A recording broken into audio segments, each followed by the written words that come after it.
Bonjour à tous, c'est Stéphanie, j'espère que vous allez bien. Alors aujourd'hui je fais cette vidéo pour vous expliquer la question des polarités. Beaucoup se posent la question concernant les polarités, que ce soit féminine ou masculine, de savoir qui est qui.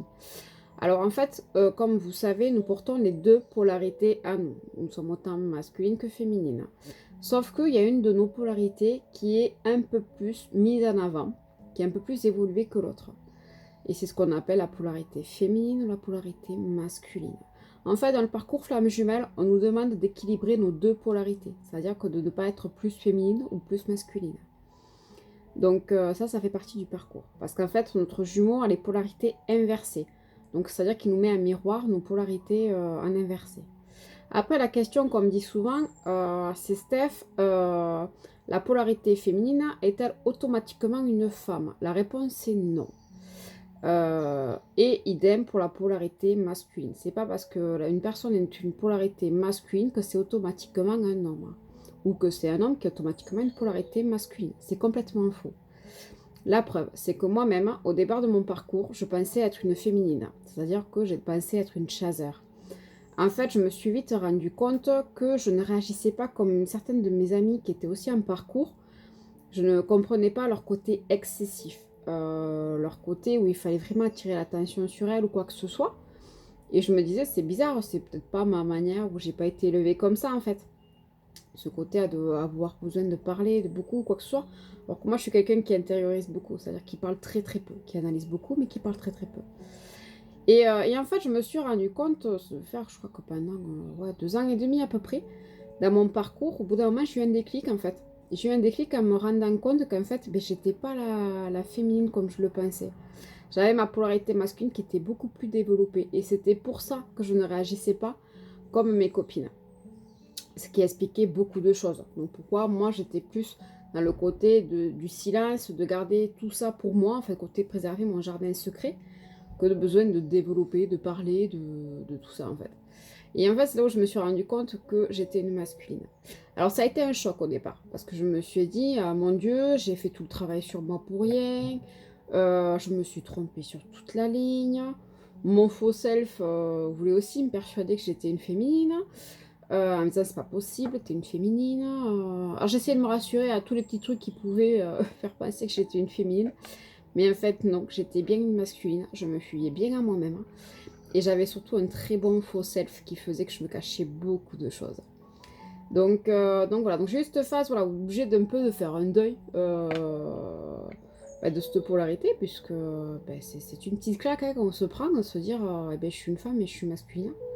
Effectivement, j'étais souvent élevée en tant qu'enfant comme un garçon manqué. Donc j'ai plus des loisirs de garçon que des loisirs de filles, par exemple, là, ou quoi que ce soit. Et donc c'est vrai que ça a remis un peu en question mon parcours. C'est-à-dire que j'ai regardé mon parcours avec un œil différent. Vraiment sur ma manière de travailler, ma manière de fonctionner, la manière aussi que je me suis fait moi-même. Donc ça a été, voilà, ça a été un peu une révélation. J'ai eu beaucoup de mal à l'encaisser.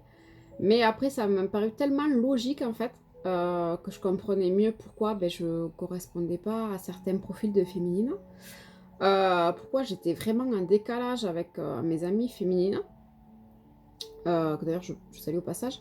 Mais voilà, donc en fait, elles m'ont permis d'énormément bosser sur moi sans le savoir, parce que des fois leur polarité, elle me faisait peur, leur comportement, quoi que ce soit, leur manière d'agir me faisait peur.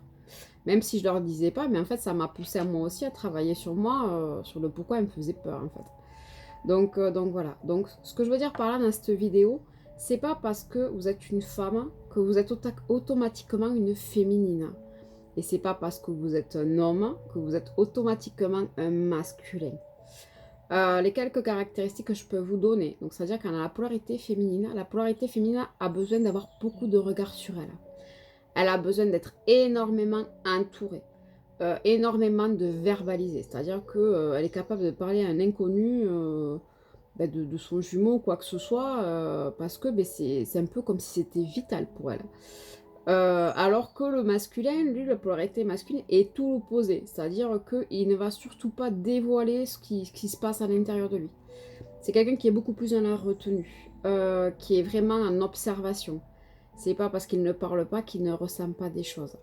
Le contact avec ses émotions est super délicat. C'est-à-dire que on a toujours un peu cette sorte de carapace, comme pour nous protéger. C'est-à-dire qu'on ne va pas tout dévoiler. On n'est pas un livre ouvert, quoi. C'est-à-dire qu'on va toujours garder une sorte de distance de sécurité. Enfin, moi, j'appelle ça une distance de sécurité entre ce que je montre comme image aux gens et ce que je suis réellement. C'est une manière de me protéger. Après, plus on avance dans le parcours et plus moi, en tant que je vous dis masculine, c'était super difficile pour moi de garder cette sorte de distance de sécurité. Mais j'avais en même temps cette peur de montrer vulnérable, hein, de montrer mes émotions, de dire que je vais pas bien. Parce que oui, il y a des jours où je vais pas bien, comme tout le monde, il y a des jours où j'ai besoin de m'isoler. Parce que moi, je suis quelqu'un qui, ben, comme une polarité masculine, quand elle va pas forcément bien, au lieu d'appeler du genre à l'aide, elle va avoir tendance à s'isoler. Euh, à dire souvent qu'elle est fatiguée, alors que c'est pas forcément de la fatigue. Voilà, qu'une féminine, par contre, elle, au contraire, elle va appeler 40 000 personnes parce qu'elle aura ce besoin de parler. C'est pas un reproche, quoi que ce soit, c'est vraiment qu'on a deux manières de fonctionner complètement différentes. Et donc c'est vrai que la masculine, on est beaucoup plus dans la retenue. Dans la retenue ou quoi que ce soit, et donc on montre très peu nos émotions. Et dans le parcours, en fait, on nous oblige à travailler notre polarité féminine, donc à un moment donné, ben, ce qu'on appelle un switch. Donc tout le long de parcours, vous êtes un peu comme ça, vous switchez, masculin, féminin, et à la fin, quand vous arrivez presque à l'équilibre, en fait, ça peut se passer dans la demi-journée ou dans l'heure qui suit. Vous voyez vraiment que vous avez vos deux polarités qui switchent.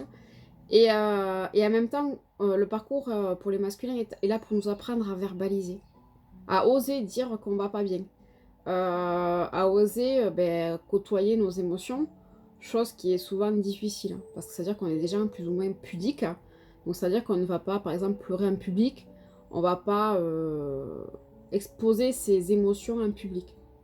On va garder, comme je vous ai dit, cette sorte de retenue. Par contre, quand on est en privé ou quand on est en solo, parce que enfin, moi personnellement c'est souvent le cas, c'est quand je suis seule, que c'est là où par contre les vannes s'ouvrent et que tout lâche. Mais c'est limite un peu trop des fois parce que ben, des fois on n'arrive pas à s'arrêter parce que c'est beaucoup de choses qui sont accumulées à nous. Donc c'est très bien que ça sorte, mais ça peut faire peur aussi. Donc voilà. Et donc aujourd'hui je voulais clarifier ça. Parce qu'il y en a beaucoup qui pensent que ben, parce qu'automatiquement c'est des femmes, c'est des féminines. Alors qu'elles ont un comportement de masculin. Et en fait, et vice versa. C'est-à-dire qu'il y a des hommes qui se disent non mais moi je suis un masculin. Alors qu'en fait ils ont plutôt un comportement de féminine.